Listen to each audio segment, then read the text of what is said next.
नमस्कार। चलिए आज काव्य सौंदर्य के उन 3 सबसे जरूरी हिस्सों में महारत हासिल करते हैं जो हैं रस, छंद और अलंकार।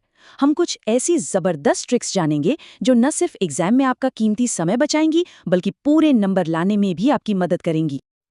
जैसे जैसे एग्जाम पास आता है, हिंदी व्याकरण को लेकर थोड़ी टेंशन तो होती ही है, खासकर रस, छंद और अलंकार में।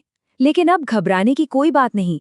आज हम कुछ ऐसे कमाल के आसान तरीके देखने वाले हैं जिनसे ये सारी मुश्किल चुटकियों में हल हो जाएगी। तो चलिए सीधे मुद्दे पर आते हैं। देखिए, काव्य सौंदर्य की पूरी कहानी 3 चीजों के इर्द गिर्द घूमती है: रस, छंद और अलंकार। रस क्या है? कविता का इमोशन। छंद उसकी रिदम और अलंकार उसकी सजावट। बस यही वो 3 टॉपिक हैं जहां से एग्जाम में सवाल बनते ही बनते हैं। हाँ, पर हमें सब कुछ नहीं पढ़ना है। हमारा पूरा फोकस सिर्फ सिलेबस वाली चीजों पर रहेगा: उपमा, रूपक और उत्प्रेक्षा अलंकार, रोला और सोरठा छंद, और हास्य और करुड़ रस। तो तैयार है? चलिए शुरुआत करते हैं अलंकार से। हमारा पहला टॉपिक है अलंकार, यानी कविता के गहने। अब इनको पहचानने की सबसे बड़ी ट्रिक है कुछ खास शब्दों को पकड़ना। हमें लंबी चौड़ी परिभाषाएं रटने की कोई जरूरत नहीं है, बस सही कीवर्ड को पहचानना सीखना है। तो सबसे पहले उपमा अलंकार। इसका सीधा सा मतलब है तुलना या कंपैरिजन। बस ये 5 शब्द याद रखने हैं: सा, से, सी, सम और सरिस। अगर किसी भी लाइन में इनमें से कोई एक भी शब्द दिख जाए तो बस वो पक्का उपमा अलंकार ही है। जैसे ये एग्जाम्पल देखिए, पीपर पात सरिस मंडोला। यहाँ सरिस शब्द आ गया, जिसका मतलब होता है के जैसा। मतलब मन की तुलना पीपल के पत्ते से हो रही है। देखा, बस एक शब्द ने पूरा अलंकार पहचानवा दिया। अब बारी है रूपक अलंकार की, और इसकी ट्रिक तो और भी आसान है। इसमें बस एक चीज ढूंढनी है: योजक चिन्ह, यानी कि हाइफन, यानी कि डैश। अगर 2 शब्दों के बीच में ये डैश लगा हुआ है तो समझ जाइए कि बात रूपक अलंकार की हो रही है। इस लाइन को देखिए, चरण कमल बंदो हरि राय। यहाँ चरण और कमल के बीच वो हाइफन दिख रहा है ना, बस यही है रूपक अलंकार की सबसे बड़ी पहचान। मतलब कमल जैसे चरण नहीं, बल्कि चरण ही कमल हैं। और अब हमारा तीसरा अलंकार, उत्प्रेक्षा। इसके लिए भी हमारे पास कुछ जादुई शब्द हैं। अगर किसी लाइन में मन, मानो, मनहु, जानो या जनो, इनमें से कुछ भी दिख जाए तो वो उत्प्रेक्षा अलंकार है। ये शब्द किसी संभावना या कल्पना को दिखाते हैं। जैसे इस एग्जाम्पल में, मनहु नील मणि सैल पर।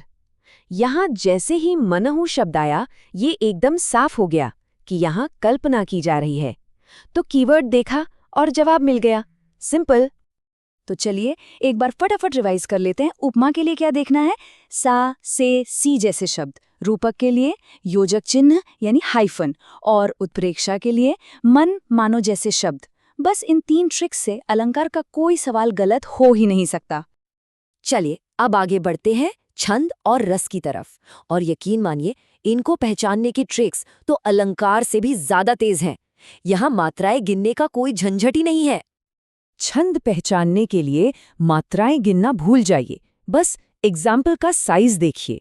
अगर उदाहरण छोटा सा बच्चे जैसा दिखता है तो वो सोरठा है, और अगर वो लंबा चौड़ा पहाड़ जैसा है तो वो रोला है। एग्जाम में स्टैंडर्ड एग्जाम्पल्स ही आते हैं, इसलिए ये ट्रिक हमेशा काम करती है। देखिए, एग्जाम में लगभग हमेशा आपको ऐसा ही छोटा सा उदाहरण मिलेगा, और क्योंकि ये देखने में इतना छोटा है तो बिना सोचे समझे सोठा पर टिक लगा दीजिए। पिछले कई सालों के पेपर में सिर्फ सोठा ही पूछा गया है। अब आते हैं रस पर, और इसकी पहचान तो 1 सेकंड में हो जाती है।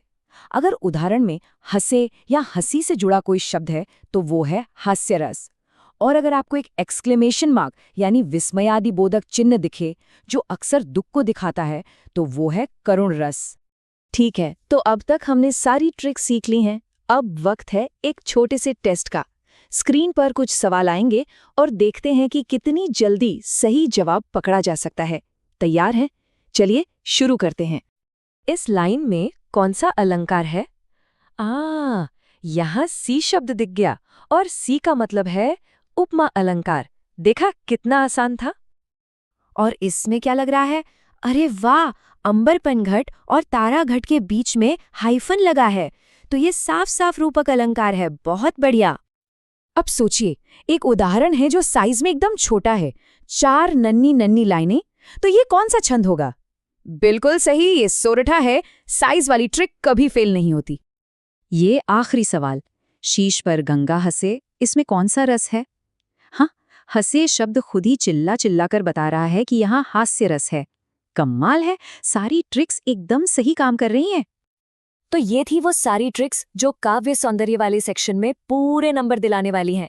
अब बस एक फाइनल रिकैप करते हैं जो एग्जाम के लिए आपकी मास्टर की तरह काम करेगा। बस इस मूल मंत्र को याद रखना है। उपमा के लिए सा से सी, रूपक के लिए हाइफन, उत्प्रेक्षा के लिए मन मानव, छंद अगर छोटा है तो सोठा, और रस के लिए हंसी वाला शब्द या एक्सक्लेमेशन मार्क। बस इतना ही काफी है। इन तरीकों के साथ एग्जाम के इस हिस्से के लिए अब पूरी तरह से तैयारी हो चुकी है। अब ये सिर्फ नियम नहीं है, बल्कि कविता को देखने का एक नया और आसान नजरिया है। तो जाइए और पूरे आत्मविश्वास के साथ इन सवालों को हल कीजिए। सफलता पक्की है।